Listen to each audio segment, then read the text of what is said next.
Why was the Jewish leadership afraid of Jesus? What was the source of their fear? I'll mention two reasons. One is an understandable one, and the other one is unacceptable or inexcusable. We'll deal with them separately. First of all, reason number one. They reasoned that the Babylonian captivity of Judah, which had happened 6 centuries, 600 years before the time of Jesus, they reasoned that that happened because they disobeyed the law.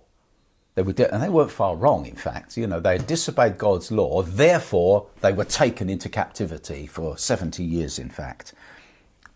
Reasonable to think along those lines. So they naturally wondered how they could prevent this from happening again. If we break the law, then we're going to go into captivity again. What can we do about it? And so what they did was, interesting what they came up with. They built a fence around each one of the laws. Think of it like this, or think of it as the 613 laws which are in the Torah. There's 613, the 10 which were on the tablets, and then 603 others. And they built a fence around them. You might say like a warning system, like an electric fence, if you like, something like that, to keep the people away from disobeying the law. So they would have to trample, if you like, on a lot. They'd have to touch the electric fence first before they got near to breaking the law. This is just my idea of thinking it through.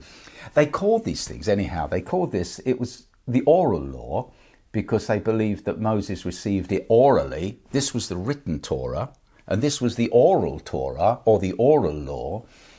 And another name for it, the name that they used at the time of Jesus, and remember this phrase, the traditions of the elders.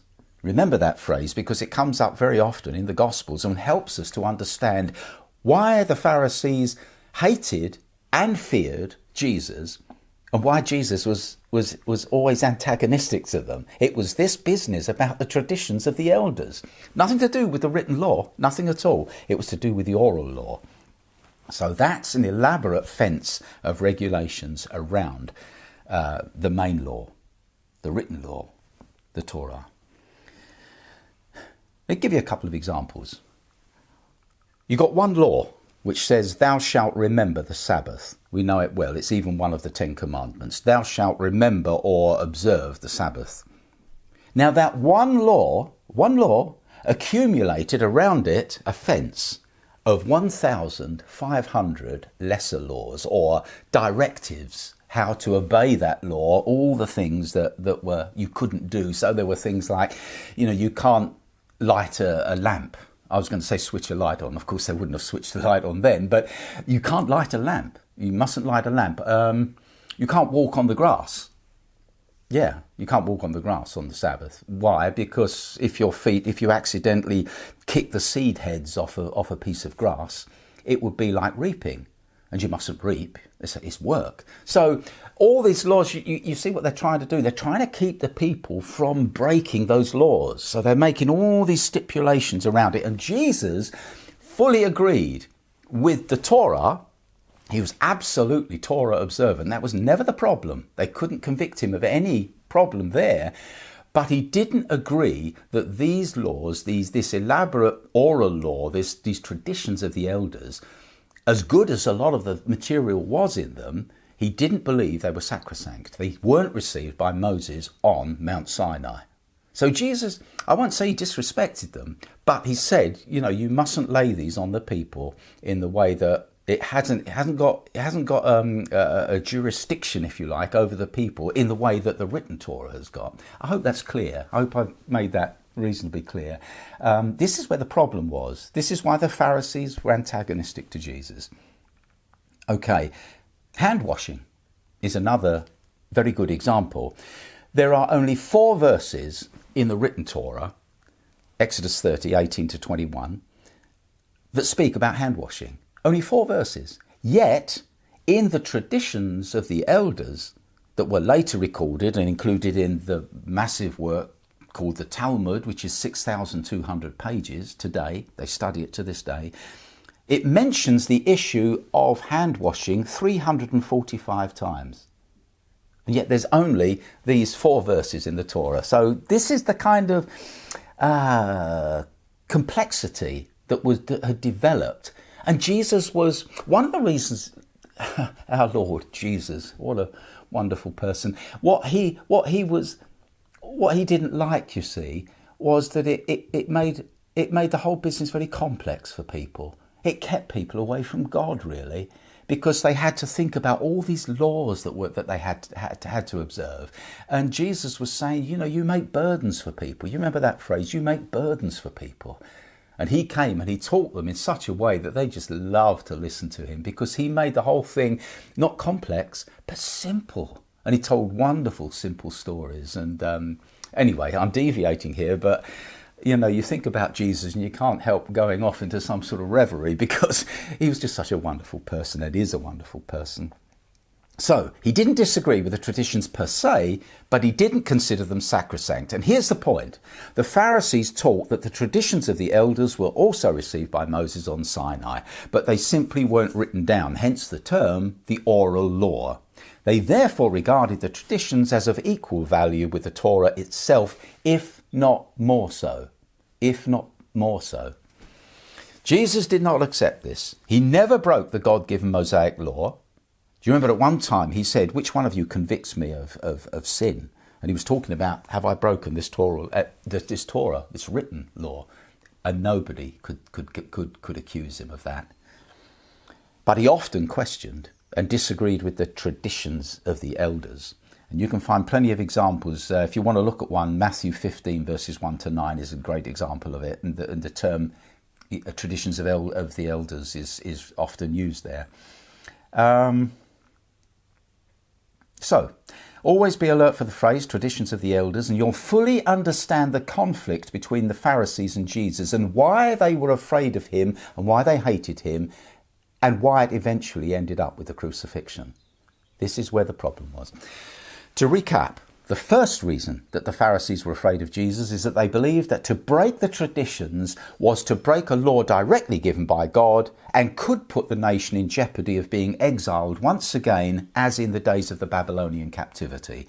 Jesus did not accept this argument, teaching instead that the Torah alone, the written Torah, was received on Sinai and divinely inspired, not the traditions. But maybe we can understand their reasoning on this. This is an understandable thing. They were trying to protect the people. They were trying to protect the nation. You don't often hear this said, but this is what they were doing. And in one sense, it was a responsible thing to do. So we understand that. But there was another reason, which is not excusable. And it's this. There have been a number of times when Jews have been asked a particular question, and the response has been, you better ask the rabbi. Now, such people are quite happy to leave the thinking to their rabbi.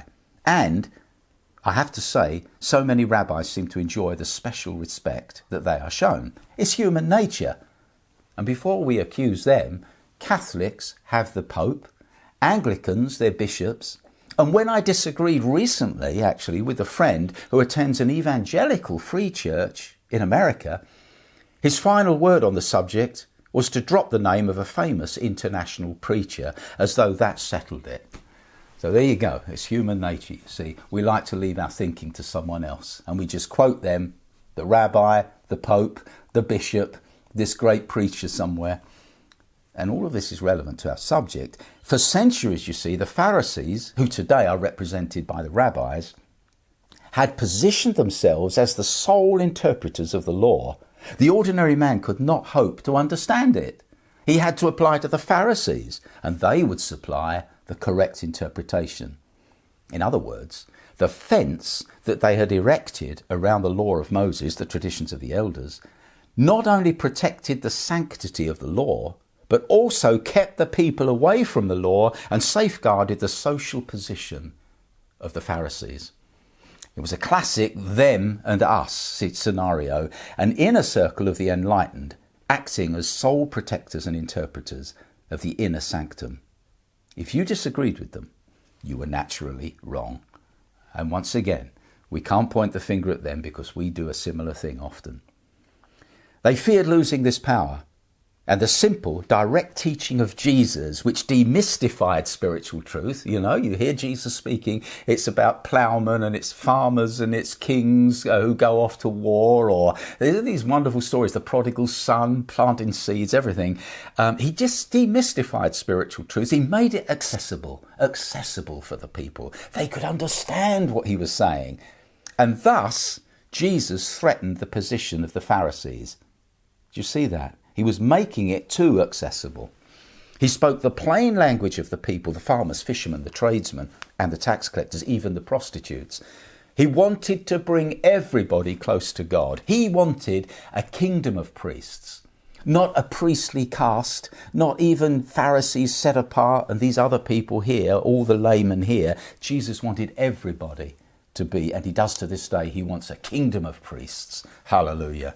Incidentally, there is a Jewish teaching, Maimonides, that the reason that the 10 spies gave an evil report of the land when they returned, you remember, was because they were all leaders of their respective tribes, and they feared that once the nation entered the land, they would lose some or all of their authority. Numbers 13, 28 to 33. So they dissuaded the people from entering the land. This was one of the fears of the Pharisees, that they would lose some or all of their authority. We hang on, we don't like change. And they spent 40 years in the wilderness, built up their authority. Now they didn't want to enter the land where maybe they would lose their authority. Maimonides taught this. So to recap, the Pharisees, two things. The Pharisees feared Jesus because they believed that they were protecting the people, guarding them from the danger of judgment and exile. Understandable. But they also feared Jesus because his simple teaching threatened to erode the authority that they had over the people.